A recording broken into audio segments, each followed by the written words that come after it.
ଜୟ ଜଗନ୍ନାଥ ସାଙ୍ଗମାନେ।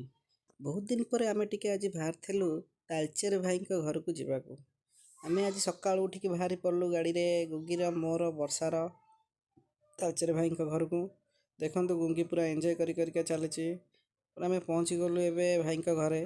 ଆମକୁ ୱେଲକମ୍ କରିବା ପାଇଁ, ଆଉ ଗୁଗିକି ବେସିକାଲି ୱେଲକମ୍ କରିବା ପାଇଁ ତାଙ୍କର ଦୁଇ ପୁଅ ଆଗରୁ ସେ ଗେଟ୍ ପାଖରେ ଠିଆ ହେଇକି ଥିଲେ।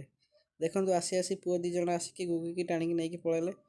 ଦେଖନ୍ତୁ ଗୁଗି ବି ତାଙ୍କୁ ଦେଖିକି ବହୁତ ଖୁସି ହେଇକି ଆଉ ଆମ ପାଖରେ ରହିଲାନି, ସେ ବି ଘରକୁ ଦୌଡ଼ିକି ଆଗତୁରା ପଳେଇଲା।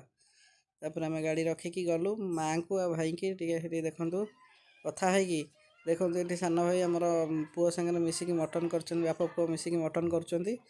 ମଟନ୍ଟା ଆଜି ପୁରା ବଢ଼ିଆ ହେଇଥିବ, ସତ୍ୟା ହେଇ କରୁଛନ୍ତି। ମାନେ ଏଠି ଭାଉଜମାନେ ବି ଦୁଇ ଜଣ ଦେଖନ୍ତୁ ପୁରା ବିଜି ଡିସ୍ ବନେଇବାରେ।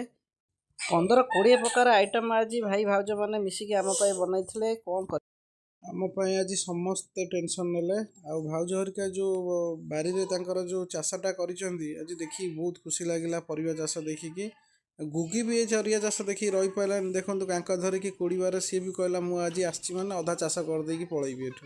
ଦେଖୁନାହାନ୍ତି କାଙ୍କରେ କେମିତି ଖୋଳି ପକାଉଛି ମନ ଇଚ୍ଛା ତା'ର। ସେ ବି ଆଜି ଏନ୍ଜୟ କଲା ବହୁତ। କରିସାରିକି ଦେଖନ୍ତୁ ଆମର ଲଞ୍ଚ ପ୍ରିପାରେସନ୍ ହେଇଗଲା। ଲଞ୍ଚରେ ଆଜି ବହୁତ ଆଇଟମ୍ ଥିଲା, ଚିଙ୍ଗୁଡ଼ି, ପାମ୍ପଡ଼, ମଟନ୍, ଖଟା, ଗୋଟେ ଚାରୁ ପାଣି ବି ବଢ଼ିଆ କିଣି ଭାଇ ବନେଇଥିଲେ ଲାଷ୍ଟକୁ ଡାଇଜେସନ୍ ପାଇଁ। ଆଉ ଆମେ ଖାଇସାରିଲା ପରେ ଦେଖନ୍ତୁ ବର୍ଷା ଭାଉଜ ହରିକା ବି ବସିଗଲେ।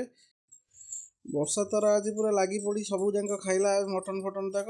ଖାଇସାରିକି ଆମେ ଟିକେ ସମଲ ବ୍ୟାରେଜରୁ ଟିକେ ଦେଶୀ ମାଛ ପାଇଁ ପଳେଇଥିଲୁ। ଦେଶୀ ମାଛ ସେଠି ସମଲ ବ୍ୟାରେଜରୁ ଧରି ଆମେ ଚାଲିଲୁ ଅନୁଗୁଳ ଆଡ଼କୁ। ରହିଲୁ ସାଙ୍ଗମାନେ, ଜୟ